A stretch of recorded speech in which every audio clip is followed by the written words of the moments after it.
le journal. Une nouvelle session d'information sur la télévision nationale congolaise. Il est 7h, l'heure de vous informer. Bienvenue à tous. Nous débutons ce journal avec cette rencontre de haut niveau entre le président de la République, Félix-Antoine Tshisekedi Tshilombo, et la commissaire européenne chargée de l'égalité, de la préparation et de la gestion des crises qui séjournent dans la capitale congolaise.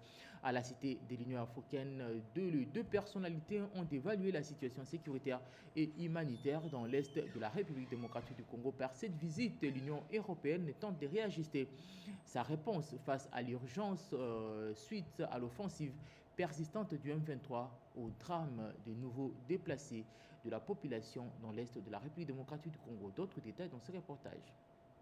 C'est un message de solidarité et d'engagement que Madame Adja Labib a apporté dans ses bagages à Kinshasa.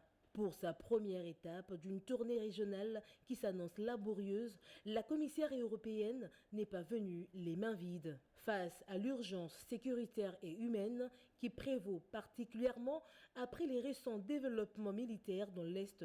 Dans le sud Kivu, l'Union européenne a décidé de frapper fort avec une enveloppe de 81,2 millions d'euros. Ce financement, vital pour le plan de réponse humanitaire 2026 de la RDC, se traduira dès la semaine prochaine par l'arrivée massive de matériel de première nécessité.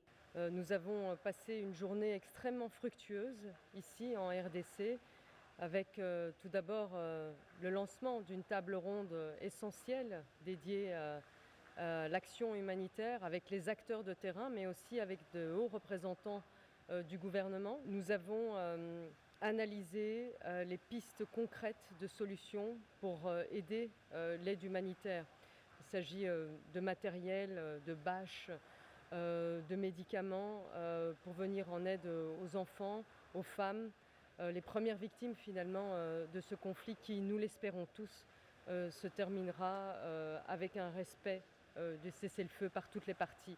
J'annonce une allocation humanitaire de 81,2 millions et aussi un pont humanitaire, un nouveau qui va parvenir la semaine prochaine. Mais au-delà de l'aide matérielle, c'est le temps diplomatique qui a marqué cette audience. En évoquant le respect du cessez-le-feu, par toutes les parties, la commissaire Labib place la responsabilité de la paix au centre de sa mission. Un périple qui l'amène immédiatement après Kinshasa vers Bujumbura, au Burundi, où près de 100 000 réfugiés ayant fui l'occupation d'Uvira par les forces rwandaises et leurs supplétifs attendent une assistance vitale. Maintenant, nous avons pris des résolutions qui condamnent clairement l'occupation, la violation du territoire congolais, sa souveraineté, son indépendance. Et nous ne changerons pas, évidemment. Cette mission dans la région des Grands Lacs souligne la volonté de l'Union européenne de jouer les facilitateurs dans une région déchirée par les conflits.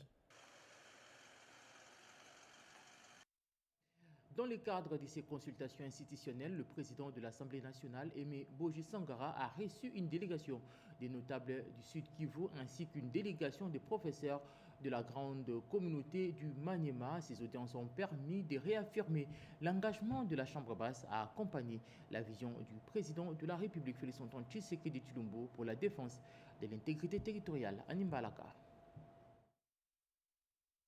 Reçue le lundi 16 février 2026, la délégation des notables du Sud Kivu a été accueillie par l'honorable Aimé Boji Sangara. Objectif, exprimer leur soutien aux efforts du président de la République, Félix-Antoine Tshisekedi Tshilombo, en faveur de l'intégrité territoriale et du retour durable de la paix. Le président de la Chambre basse a salué cette démarche patriotique et réitéré l'engagement du Parlement à accompagner les initiatives du chef de l'État pour stabiliser l'Est de la République démocratique du Congo. Au terme des échanges, le professeur Moukoulou Benjamin a mis en avant le leadership du président de la République, évoquant notamment les avancées diplomatiques enregistrées sur la scène internationale.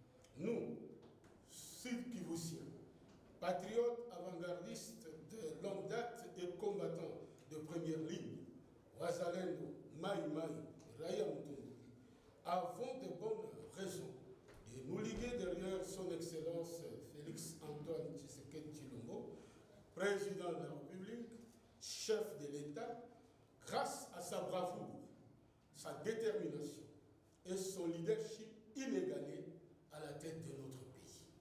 3 faits, parmi tant d'autres dont il est auteur, militent en faveur de notre choix responsable et nous ranger en ordre de bataille derrière lui en vue d'une victoire certaine. Dans la même dynamique, le président Aimé Boji Sangara a reçu une délégation de professeurs du Maniema. Au centre des préoccupations, l'amélioration des conditions de vie et de travail des agents de l'enseignement supérieur et universitaire dans les zones affectées par l'insécurité. Là encore, le président de l'Assemblée nationale a rassuré ses interlocuteurs de sa détermination à relayer leurs doléances et à soutenir toutes les initiatives visant le retour de la paix et de la stabilité. Les délégations ont salué l'écoute et la disponibilité du président de la Chambre basse. Et toujours à l'Assemblée nationale pour parler de ces projets de loi portant protection durable de l'environnement initié par l'honorable Kolangoy, élu du territoire de Kasenga. Selon lui, les trafics d'espèces protégées, l'exploitation illégale de bois précieux doit être protégée. Une proposition de loi qui apporte de nouveautés dans la gestion rigoureuse de la faune et de la flore en République démocratique du Congo. Tété Bongonja. La forêt équatoriale fait de la République démocratique du Congo un pays solution dans le changement climatique mondial. Cette forêt regorge d'immenses stocks de carbone qui non seulement absorbent les gaz à effet de serre, contribue également à atténuer les changements climatiques. Pour légiférer cette matière, le bureau de l'Assemblée nationale a réceptionné le projet de loi sur la protection de l'environnement déposé par l'honorable Aimé Pascal Mongo. Il explicite les biens fondés de ces projets de loi. La RDC devient un pays solution et qui a le crédit carbone.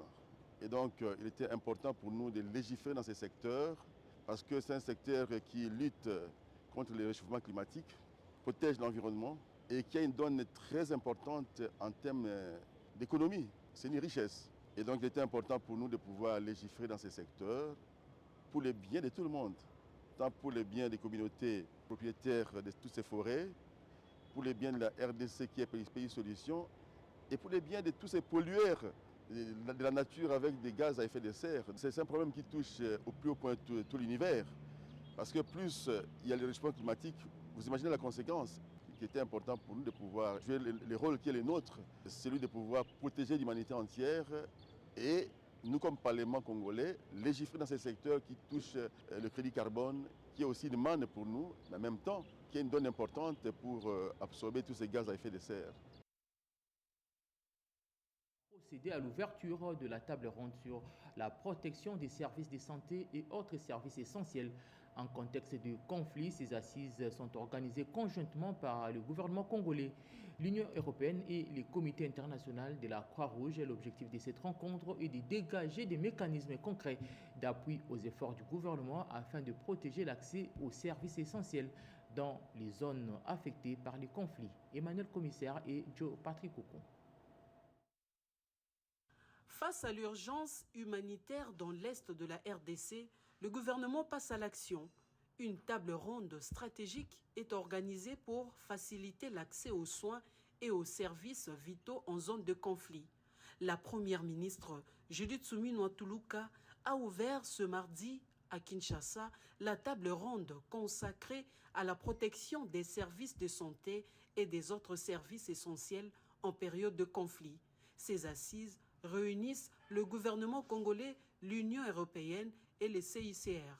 Objectif, définir des mécanismes opérationnels afin de maintenir l'accès aux soins, à l'eau et aux services de base dans les zones touchées par l'insécurité. La continuité des services essentiels dans les zones de conflit constitue une priorité absolue pour préserver la vie, la dignité et la résilience des populations civiles congolaises. Le gouvernement, aux côtés de son Excellence M. Félix-Antoine Tshisekedi, président de la République et chef de l'État, réaffirme son engagement à respecter et à promouvoir le droit international humanitaire, en particulier la protection des civils, du personnel de santé et des infrastructures indispensables à la survie des populations. Nous sommes déterminés à faciliter dans le respect de notre souveraineté et de nos responsabilités les opérations humanitaires permettant d'assurer un accès sûr, rapide et non discriminatoire aux services essentiels dans les zones en conflit. Parmi les participants à ces assises figurent le vice-premier ministre de l'Intérieur, Jacquemain Chabani, la ministre des Affaires sociales, Eve Bazaïba, le chargé d'affaires de l'Union européenne, Fabrice Bassile, le chef des délégations des CICR, François Morillon, ainsi que la commissaire européenne, Adja Labib. À travers cette initiative, le gouvernement entend renforcer la coordination avec ses partenaires afin de garantir, même en temps de conflit, l'accès aux services essentiels pour les populations les plus vulnérables, conformément à son programme d'action. Les réformes structurelles engagées par le gouvernement dans les secteurs du climat concernant les secteurs de l'industrie, entrepreneuriat et de PME dans les secteurs du climat des affaires, le ministre d'État au plan Guylain Nimbo et son collègue de l'entrepreneuriat Justin Kanumba ont passé en revue ces réformes. Yvette Pankoutima et Peggy Mukunda pour des précisions. Prédire est un nouveau concept dans le vocabulaire du développement rural. Il s'agit du programme régional d'appui au développement des infrastructures et de valorisation des ressources en eau transfrontalières entre la République centrafricaine et la République démocratique du Congo. La mise en œuvre d'une partie de ce programme concernant la RDC est confiée au ministère du Développement rural à travers Prise 2 et la Commission internationale du bassin Congo-Ubangi-Sanga jouera le rôle de l'agence d'exécution du volet régional du programme en RDC et en RCA. C'est la première ministre Judith Souminois qui a présidé la cérémonie de lancement en présence du ministre d'État du Développement rural, du plan de la Banque africaine de développement, partenaire technique et financier et tant d'autres personnalités. Pour le ministre d'État Grégoire Mchaïl Moutombe, la transformation rapide du milieu rural congolais pour en faire un socle de croissance économique et de cohésion nationale est la vision du chef de l'État dans ce secteur. Ce programme va, entre autres, réaliser ce qui suit: installer les stations de traitement d'eau à Guadolite, capables de fournir 2000 mètres cubes d'eau par heure, et un réseau d'adduction et de distribution d'eau et la construction du bâtiment connexe de la Régie des eaux. Mettre en place des systèmes d'approvisionnement et d'adduction en eau potable avec un appui solaire dans les provinces du Nord et Sud-Ubangi. La zone d'intervention de la phase 1 et 2 du projet Prise est passée de 5 à 10 provinces. Une expérience qui va sans doute accompagner le projet Prédire, explique le coordonnateur Deon Tsunzu. Nous avons déjà donné les instructions de préparer Prise 3 qui est dans les couloirs déjà. Pourquoi parler de Prédire? Parce que Prédire, c'est un programme régional qui prendra la RDC et la République centrafricaine, dont la partie nationale est mise en œuvre au ministère du Développement rural et la partie régionale. À noter que le budget total du volet de la République démocratique du Congo s'élève à 46,6 millions de dollars américains.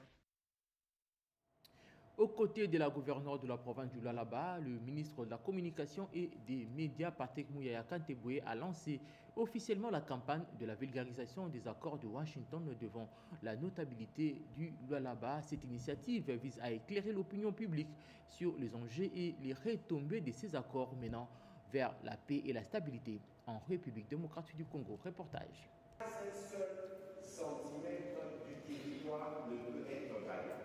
Le Lualaba a été choisi comme province pilote pour le lancement de la campagne de vulgarisation des accords de Washington, récemment signés entre les deux parties prenantes au processus de paix. Ce choix symbolique et stratégique traduit la volonté des autorités nationales d'ancrer le message de paix et de cohésion dans toutes les provinces de la RDC. La séance d'échange organisée ce lundi 7 février 2026 dans la magnifique salle polyvalente du gouvernement provincial à l'intention des forces vives de la province a été co-animée par le ministre national de la Communication et Médias et porte-parole du gouvernement Patrick Mouyaya Katemboué et la gouverneure Marie-Thérèse Masuka Saini. Plusieurs personnalités politico-administratives ont pris part à cette rencontre, notamment le ministre national de la Justice, le président de l'Assemblée provinciale du Lualaba Jean-Marie Kasséa Chingambo et le vice-gouverneur de province Clément Mofundu Chinadkal. D'entrée des jeux, Marie-Thérèse Masuka Saini a salué l'engagement constant du président Félix-Antoine Tshisekedi Tshilombo dans la quête de la paix et de la stabilité sur l'ensemble du territoire national. Il y a les sujets qui, chaque fois, quand on en parle, les gens veulent savoir. Qu'est-ce qui s'est passé? Est-ce qu'il y a eu des accords? Bien sûr, il y a eu des accords. Est-ce que ces accords sont défavorables pour la population de la République démocratique du Congo? Lors de son intervention, Patrick Mouyaya Katembwe a expliqué avec précision et clarté les contours de ces accords, dissipant les zones d'ombre et répondant aux préoccupations de l'opinion. C'est pour la première fois qu'on a un accord où le président rwandais reconnaît qu'il a ses troupes en RDC. Parce que souvent il nie « Ah, je ne suis pas là-bas ». Et donc, qu'on ne vous trompe pas, nous n'avons été à aucune discussion où on a dit qu'on allait lâcher 1 centimètre de notre territoire. Qu'on ne vienne pas vous dire que bon, quand on aura fini à Doha, on va dire non, on fait les brassages et les mixages où vous prenez 1000, 2000 personnes, vous les mettez dans l'armée. Le ministre de la Communication et Médias a exhorté la population à éviter la désinformation et à se référer aux sources officielles pour comprendre la portée réelle des engagements pris par les autorités du pays. Durant 3 jours, les directeurs généraux de régie financière et les responsables des entreprises sous tutelle ont travaillé pour la mise en place d'un cadre pour la transformation de l'administration financière en un véritable moteur de croissance et d'innovation. Les travaux se sont déroulés à Kinshasa sous la coordination du ministre des Finances Doudou Famba. Sylvie Mouimbo pour le reportage.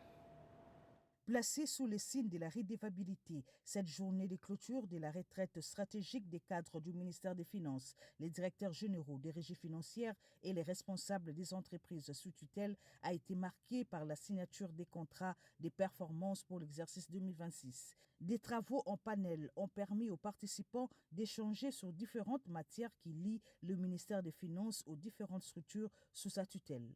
Avant de s'adresser à l'assistance, le ministre des Finances, Doudou Famba Likundeli Boutaï, a récompensé l'excellence sur la base des résultats de l'année budgétaire 2025. La DGDA a reçu le prix de la performance pour avoir atteint 102% de ses assignations. La DGI a été honorée du prix d'excellence avec un taux de réalisation de 100%.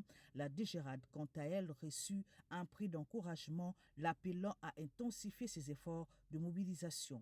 Dans un discours empreint de fermeté et de patriotisme, le ministre des Finances a rappelé que l'action du ministère s'inscrit rigoureusement dans la vision du président de la République, Félix-Antoine Tshisekedi Tshilombo. Comme le rappelle souvent son Excellence Monsieur le Président de la République, chef de l'État, face à la complexité des difficultés, il n'est pas attendu de nous le défaitisme, mais le dépassement de soi.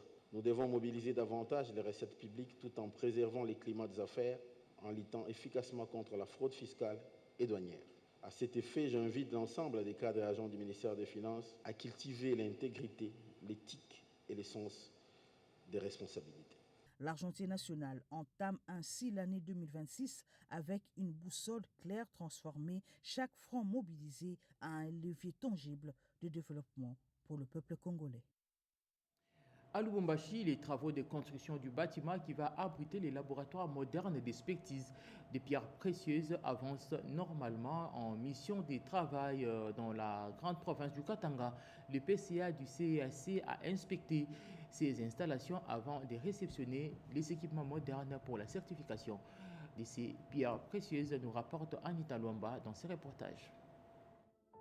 En mission officielle à Lubumbashi, la direction du Centre d'expertise, d'évaluation et de certification des substances minérales a réceptionné de nouveaux équipements et inspecté le chantier du futur laboratoire national. Une étape clé dans la modernisation du contrôle des minerais en RDC, selon le président du conseil d'administration du CEC. Nous devons nous rassurer que ces matériels sont bien entreposés et sont bien entretenus et arrivés en toute sécurité, parce que ça va servir pour la cause nationale. Je suis plus que satisfait. Conduite par Dave Kalemba Kachama, président du conseil d'administration, la délégation a visité le nouvel entrepôt destiné à accueillir des matériels d'analyse de dernière génération avant de se rendre sur le site du bâtiment en construction dans la province du Haut-Katanga. Cette infrastructure de 4 niveaux permettra d'analyser les concentrés, d'examiner les sous-produits et de réduire les détails liés aux exportations. Selon le directeur général du CEC, Freddy Kanyinku, ce projet vise à renforcer la traçabilité et la certification des minerais stratégiques selon les standards internationaux.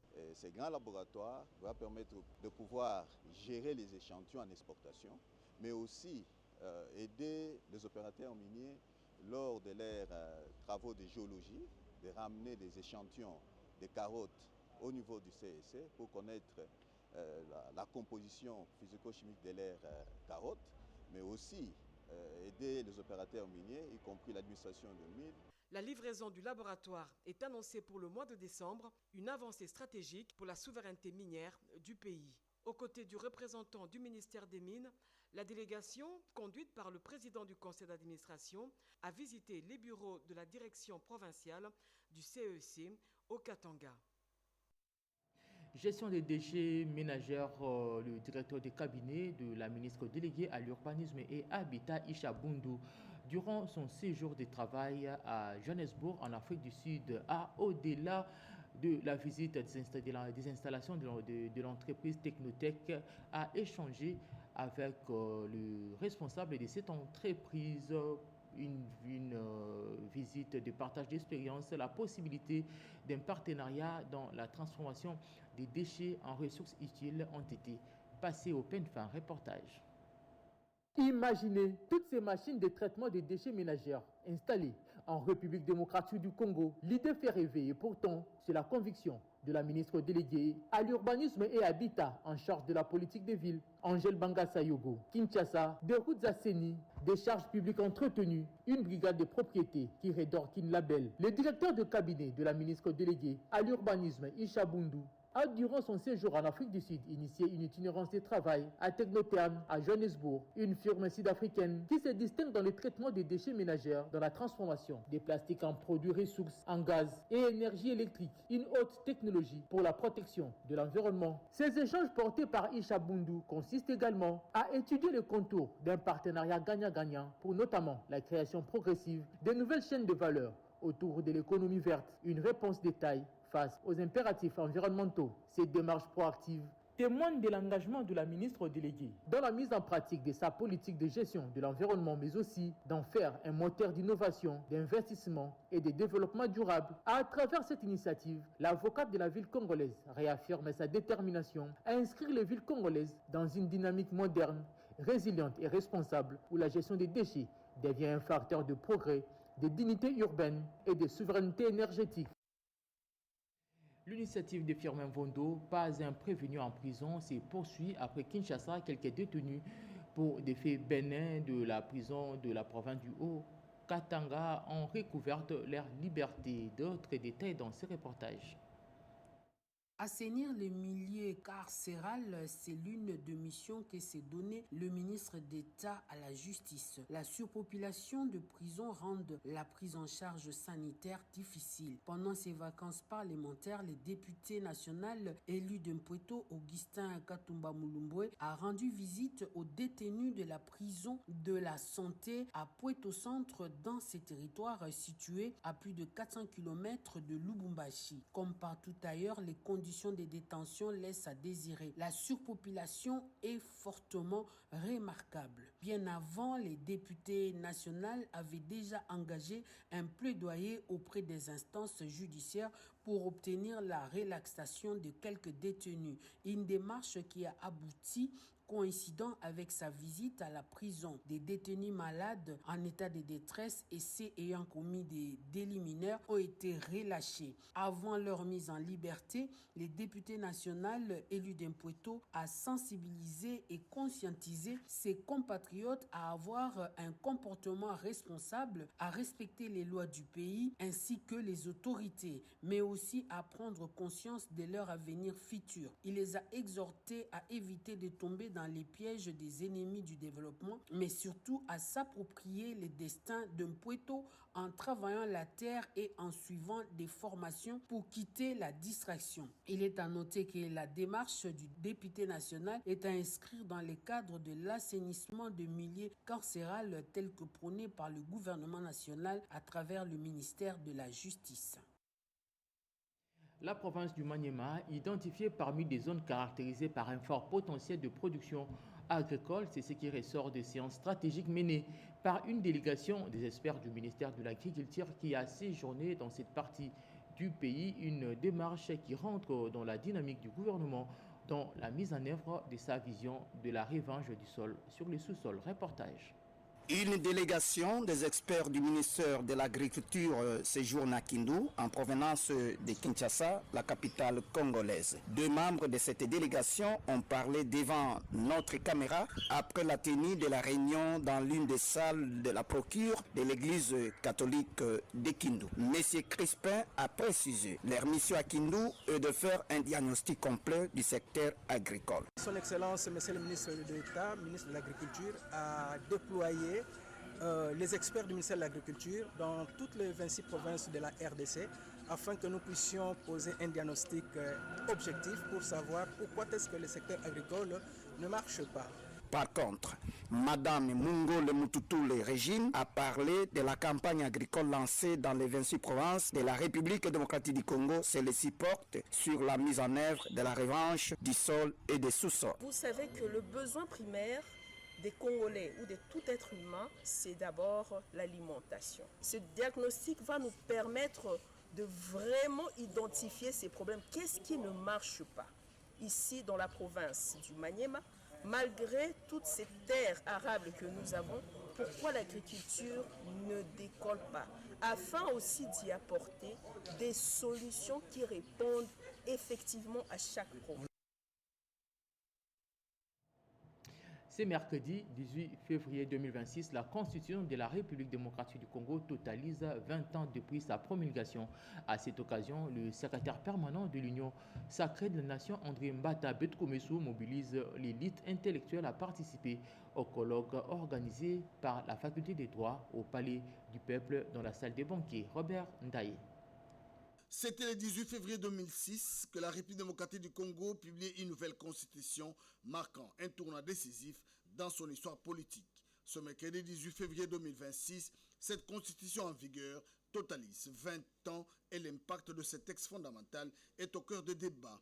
Au Palais du Peuple, ce mercredi 18 février 2026, l'Institut pour la démocratie, la gouvernance, la paix et le développement organise, en collaboration avec la Faculté de droit de l'Université de Kinshasa, un colloque scientifique pour commémorer le 20e anniversaire de cette loi fondamentale sous le thème « Les 20 ans de la Constitution de la République démocratique du Congo 18 février 2006, bilan et perspective ». Vous savez, c'est 20 ans dans tous les cas. C'est 20 ans, la Constitution, c'est la loi fondamentale d'un pays et on ne pouvait pas passer sous silence un tel événement. 20 ans, c'est quand même l'eau a coulé sous le pont. Il est temps, 20 ans après donc, que le peuple congolais, à travers son élite, Faculté de droit, Université de Kinshasa et DGPA, puisse s'asseoir autour d'une table et réfléchir froidement au cours d'un colloque scientifique, je dis bien pas politique, mais scientifique, pour faire le bilan de cette constitution et dégager les perspectives. Un colloque scientifique qui connaîtra la présence de plusieurs scientifiques et professeurs. C'est un colloque pluridisciplinaire, c'est-à-dire qu'il n'y aura pas que des juristes, il y aura des économistes, des politologues, des philosophes, des théologiens, mais également plusieurs universités représentées. 20 ans après sa promulgation, la Constitution de la République démocratique du Congo reste un pilier important de la gouvernance et de la démocratie, avec Évariste Bochab, Jacques Ndjoli, Émile Bongeli, Vincent Kangolumba et André Mbata. Les débats de la Constitution doivent quitter la rue pour se pencher sur son avenir. Lors de la célébration de la 44e année d'existence de l'UDPS, le député national de la communauté Banyamulenge a lancé un appel à tous les Congolais de s'engager derrière les chefs de l'État contre l'agression rwandaise pour lui de préciser que la communauté Banyamulenge n'a jamais sollicité la protection d'un quelconque pays pour sa sécurité. Alain Bikaï. La célébration du 44e anniversaire a été l'occasion de plus pour l'Union pour la démocratie et le progrès social, UDPS Tshisekedi, de prouver à la face du monde qu'elle reste la plus importante machine politique de la RDC.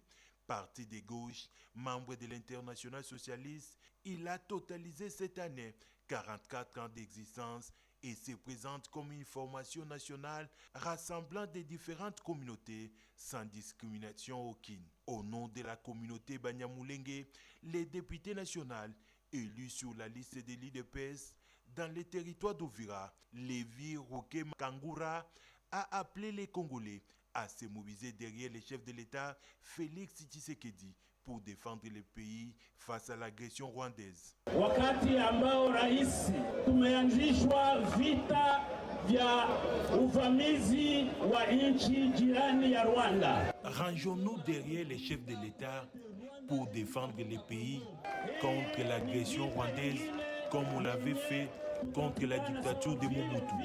Tulipiganisha utawala wa kidikteta wa Rais Mobutu. De son côté, les chefs de file du parti présidentiel, Augustin Kabouya, salue les avancées enregistrées sous les mandats de Félix-Antoine Tshisekedi Tshilombo, notamment en matière de liberté d'expression et d'ouverture politique, tout en rappelant que ces libertés ne doivent pas être confondues avec les atteintes à la sécurité nationale ni à la déstabilisation des institutions de la République. La reddition de plusieurs éléments Mobondo dans les Maïndombe, qui est intervenu après l'arrestation de certains acteurs politiques, est une preuve éloquente que dans la tête de certains acteurs politiques, cette confusion demeure. Et coordonné par Didi Boila, réalisé par Pécho Moubengaya Kasongo et Mamita Bangoulou, ce journal a pris fin. La partie technique était assurée par Gabi Konga, Georges Ngabisoko, Émile Zola et Alain Ngalia. Les prochains rendez-vous, c'est tout à l'heure à 13h. Restez toujours en position d'écoute. Quant à moi, je vous dis bonne suite de programme sur nos antennes. Au revoir.